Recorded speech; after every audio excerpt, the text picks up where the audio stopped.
그 지난주에도 한번 얘기를 했었는데 그 노션 도메인 설정하는 거 일단은 한번 봐보세요. 노션에서 여기 왼쪽에 설정과 멤버라고 하는 데가 있어요.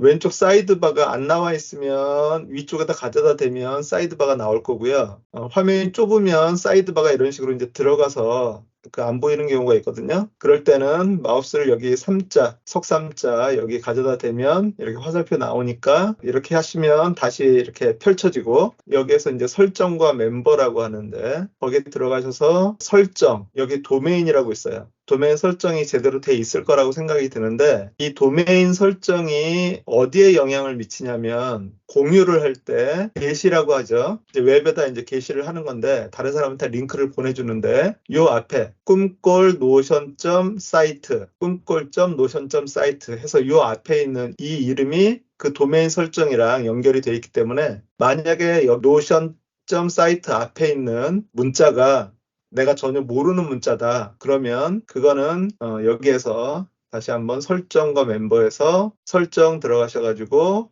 도메인을 그 원하는 걸로 지정을 해주시면 됩니다. 그리고 만약에 이것이 이제 다른 사람이 쓰고 있으면 여기에 빨간색으로 뭐라고 나오게 돼요. 그러니까 겹치지 않는 걸로 해서 도메인을 바꿔주시면 그래도 이제 링크를 보낼 때 좀 깔끔한 링크를 이렇게 보낼 수 있으니까 이 뒷부분은 어차피 길게 돼 있으니까요. 그렇게 생각하시면 되겠습니다. 그것이 지금 여기 노션 도메인 설정이라고 하는 이 부분이에요. 설정과 멤버, 설정, 그리고 도메인 수정하는 거. 그 항상 내 문서를 공유하기 전에 그 부분을 항상 설정을 하지 않으면 그 링크가 좀 지저분하게 나오니까 그 부분을 한번 좀 설정을 해주시고요. 그리고 이제 중요한 것 중에 노션과 직접적인 연관을 가진 건 아닌데 상식적으로 좀 알아두면 도움이 되는 부분이 이 그림 파일 형식이라고 하는 거예요. 저희가 인터넷에서 그림 파일들을 보면 지금 현재 가장 대표적으로 많이 사용되고 있는 게 JPG 또는 JPEG라고 해서 이런 파일의 형식이 있고요. 그 다음에 PNG라고 하는 형식이 있어요. 그리고 GIF 이 형식들, 이 세 가지가 그 인터넷에서 그림 파일들 중에 이제 가장 대표적인 건데 예를 들어서 이제 사이트에서 여기서 보시면 하늘 그림을 한번 보죠. 하늘 그림을 한번 보면 이런 식으로 이제 그림이 있잖아요. 그림을 다운을 받아서 보면 이미지를 다른 이름으로 저장해서 다운로드에다가 저장을 할 때 여기 보면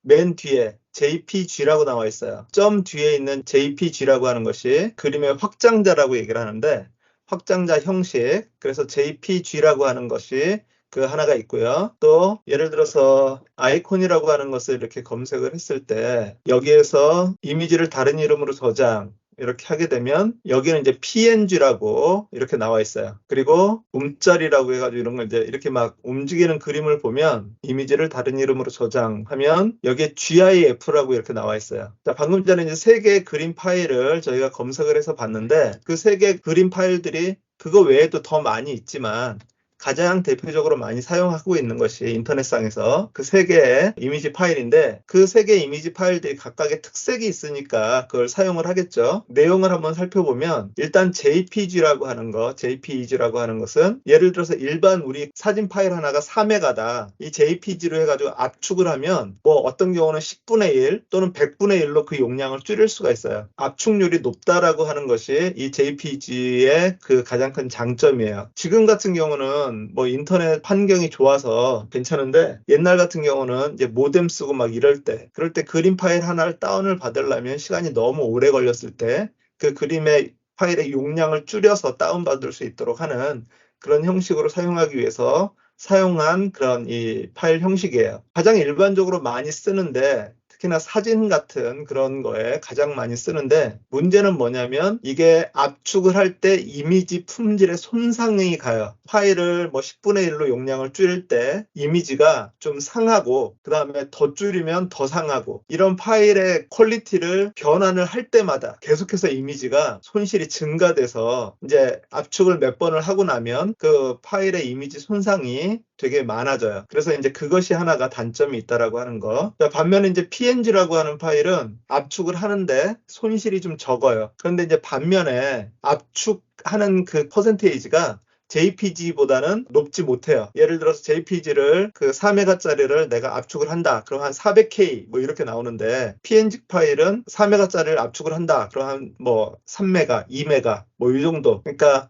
파일의 용량은 좀 큰데 반면에 얘는 무손실 압축. 그래서 퀄리티가 그렇게 많이 상하지 않으면서 파일의 용량을 좀 줄일 수 있어요. 그 다음에 또 한 가지 가장 중요한 것은 뭐냐면 투명도, 뒤의 배경을 그 흐리게 할 수 있는. 그래서 이제 이거를 이제 보시면 돼요. 자, 샘플로 이렇게 해놨는데 그 사각형, 보통 이제 그림 파일은 이렇게 사각형 모양이잖아요. 사각형을 꽉 채우는 데에는 PNG나 JPG나 그 둘 다 같이 쓰여요. 그런데 문제는 뭐냐면 이 PNG 파일은 이렇게 배경색이 있을 때 PNG 파일을 이 배경색이 있는데 안에다 이렇게 집어넣어도 그림의 내용이 없는 부분은 투명하게 이렇게 처리가 돼요. 자, 그런데 얘도 뒷 배경이 하얄 때는 상관이 없는데 이 안으로 이렇게 가지고 들어갔을 때 하얀색이 그대로 있잖아요. 이 차이를 아시겠어요? 우리가 아이콘 같은 거를 볼 때는 이 위에 것처럼 뒤에 배경이 없는 거를 요것만 딱 요 부분만 나올 수 있도록 하는 것이 보기에 깔끔한데 이런 식으로 뒤에 하얀색으로 다 나와버리면 보기가 안 좋다라고 하는 거죠. 그래서 PNG의 가장 큰 장점은 이렇게 투명도를 조절할 수 있다는 거예요. 그 뒷배경을 흐리게 할 수 있는. 그래서 하얀색에서 봤을 때는 뭐 둘 다 하얀니까 상관이 없어 보이는데 만약에 뒷배경에 무슨 색깔이 있을 때 뒤에 배경에 하얀색이 나타나 버리면 보기가 안 좋다. 이건 조금 이따 이제 제가 보여드릴 거예요. 그 GIF라고 하는 것은 이런 움직이는 그림을 사용할 때는 GIF예요. 이 GIF라고 하는 것은 여러 개의 그림들을 이렇게 겹겹이 쌓아놔서 순차적으로 페이지 이렇게 넘기면서 보는 것처럼 그렇게 나오는 것이 이 GIF 파일이에요. 동영상처럼 보일 수 있는 그런 효과가 있어가지고 좋기는 한데 문제는 뭐냐면 색깔을 표현할 수 있는 것이 256가지 색깔밖에 안 돼요. 고화질의 그런 그림들, 그런 사진들은 안 되고 이 계단 현상이라든가 확대를 해보면 계단 현상이라든가 이런 것들이 좀 생길 수 있다라고 하는 거, 품질이 좀 낮다라고 하는 것이 이 단점이라고 하는 거. 자, 그다음에 이제 요즘 또 새롭게 등장한 웹P라고 하는 그런 이 형식들이 있어요. 자, 이것은 장점들만 좀 가지고 있는 그런 파일이에요. 애니메이션도 지원하고 이 GIF처럼 손실이랑 무손실 압축, 그러니까 PNG나 JPG처럼 압축을 하는데 화질을 떨어뜨리지 않고 압축을 하겠다. 그럼 무손실, 압축을 좀 강하게 하겠다. 그럼 손실. 이 두 가지를 다 사용할 수 있다라고 하는 거. 그다음에 이제 PNG처럼 뒤 배경을 날릴 수 있는 그런 것들도 지원하고 그 앞으로 이제 많이 지원하게 될 그런 그림 파일인데 문제는 뭐냐면 지금 현재는 지원하는 그 브라우저라든가 이런 것들이 상대적으로 적어요. 이 JPG나 PNG, GIF는 어디서나 다 사용할 수 있거든요. 그런데 이 웹P는 지원하는 데가 있고 지원하지 않는 데가 있어요. 그래서 그 호환성 부분에서 약간 좀 낮다라고 하는 것이 좀 차이가 있다. 이게 뭐냐면 JPG로 압축한 거고 이게 웹P로 압축을 한 거예요. 그러니까 웹P가 용량은 더 작게 압축을 하면서도 화질은 더 좋다라고 하는 거. 그래서 이제 웹P가 제 생각에는 앞으로는 좀 이렇게 많이 대중화가 되지 않을까 그런 생각을 하고 있어요. 그렇다면 지금 상황에서 어디에서 어떤 형식을 파일을 사용하라는 것이 좋은지 그거를 한번 생각을 해보자면 소셜 미디어라든가 이런 데서 이미지를 공유를 할 때는 대부분 뭐 사진이라든가 뭐 이런 형식이잖아요. 그런 것들은 이제 JPG로 공유하는 것이 일반적으로 좀 좋고 그 주석을 위한 스크린샷 이렇게 이제 거기다 뭐 글씨 쓰고 막 이렇게 하는 거 그런 거는 이제 PNG가 좀 낫고 그다음 웹 그래픽에서 로고가 들어가는 거 로고 같은 거 아이콘이나 로고는 PNG가 훨씬 더 좋고요. 그다음에 웹 이미지에서 사진이나 어쨌든 그러니까 이미지, 사진 우리가 생각하는 사진이라고 생각하는 것들은 JPG가 좀 더 낫고 그 아이콘 같은 거 이런 것들은 그 PNG가 낫다. 라고 하는 것이 이제 전반적인 그런 거예요. 자, 그래서 이것을 제가 얘기를 하는 것은 이제 조금 이따 저희가 페이지를 꾸미는데 사용될 그런 그림들을 가져와야 되는데 그럴 때 어떤 그림들을 사용하는 것이 좋은지에 대해서 얘기를 하는 거예요. 자, 그리고 실질적으로 저희가 이 그림이라든가 이런 것들을 다룰 때 걱정을 안 할 수 없는 게 바로 이 저작권이에요. 저희가 뭐 예쁘다고 해서 아무 그림이나 막 갖다가 쓰면 좋겠지만 그렇게 되면 이 저작권 문제가 걸릴 수 있거든요. 특히나 이것이 나 혼자서 보는 게 아니라 웹에다 게시를 하고 다른 사람들한테 보여주는 거라면 그렇다면 더더욱 이 저작권이라고 하는 것을 저희가 신경을 쓸 수밖에 없어요. 뭐 저작권에 대해서는 대부분 다 많이들 아실 거예요. 어쨌든 걸리면 위험하다. 지금 이제 유튜브도 마찬가지고 어디서든지 저작권 문제가 음악이라든가 어떤 이미지라든가 동영상이라든가 이런 거에 대한 그 저작권 문제가 지금 되게 엄밀하게 말해서 심각해요.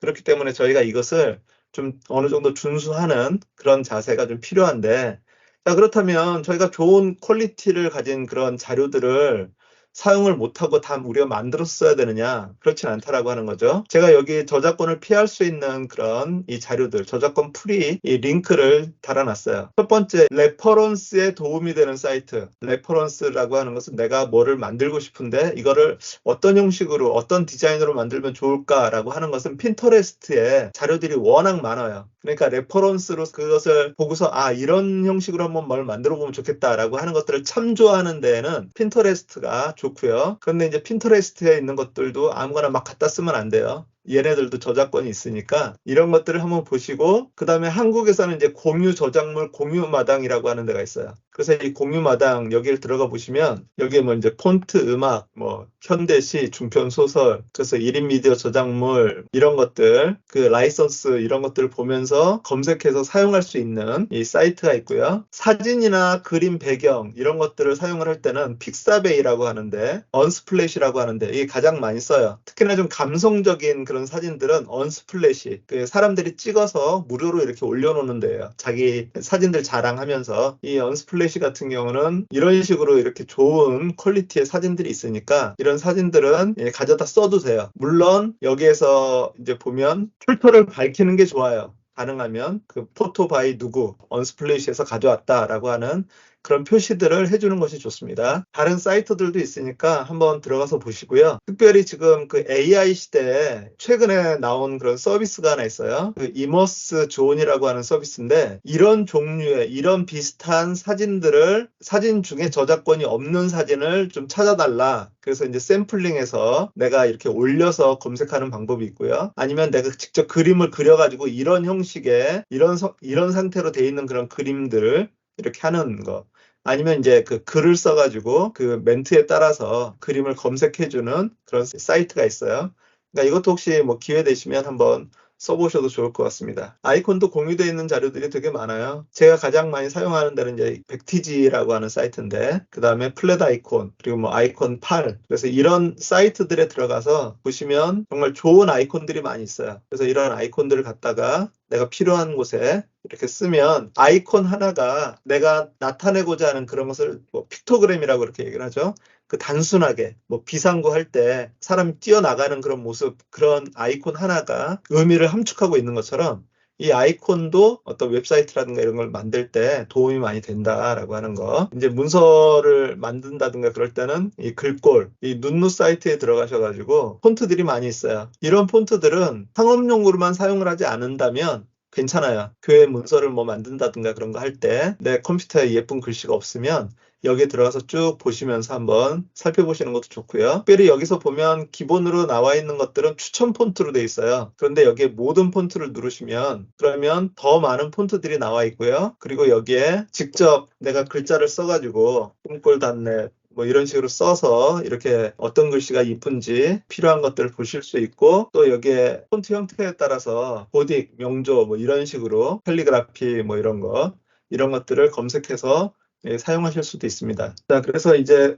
폰트는 뭐 다른 데보다도 여기 눈누를 가장 많이 쓰시면 좋을 것 같고요. 글을 써서 올릴 때 가끔 맞춤법도 이제 봐야 되는 때가 있어요. 그래서 온라인 검사기 해가지고 여기에다가 쓴 글을 붙여넣기 한 다음에 검사하기 해보면 어디를 수정해야 된다고 이렇게 보여줘요. 그래서 이런 것들도 하나의 좋은 툴이 될 수 있고요. 그리고 뭐 기타 저작권 프리, 특히나 우리 이제 유튜브 만약에 동영상을 만든다 그럴 때 같은 경우는 그 픽사베이 뮤직에서 이제 음악을, 배경음악이라든가 이런 것들 다운받아 쓰실 수 있고요. 그리고 유튜브에서 노카피라이트 뮤직 유튜브 채널이 있어요. 그리고 유튜브를 하시는 분들은 유튜브 스튜디오라고 하는 데가 있어요. 좌측에는 사이드바에 보면 오디오 보관함이라고 하는 것이 있어가지고 제가 한번 보여드릴까요? 여기 유튜브 스튜디오라고 하는 게 있어요. 이렇게 들어가 보시면 여기 왼쪽에 오디오 보관함이라고 하는 데가 있어요. 여기에 들어가서 이렇게 보시면 이건 유튜브에서 유튜브를 하는 사람들한테 사용하라고 이런 음악들을 이렇게 쭉 놔뒀어요. 그래서 이렇게 많이 있으니까 혹시라도 유튜브를 만들 때 배경음악이 필요하다라고 하시면 사용하시면 좋고, 여기 또 이제 예배 인트로라고 하는데 이런 거, 예배가 곧 시작됩니다, 뭐 이런 것들, 그래서 이제 사용하실 수 있는 거, 뭐 능력이 닿으면 여기 옆에다가 교회 로고 하나 이렇게 붙여놔도 되겠죠. 그래도 이제 무료로 사용할 수 있는 그런 자료들이 있으니까 그런 것들을 갖다가 사용을 하시면 되겠습니다.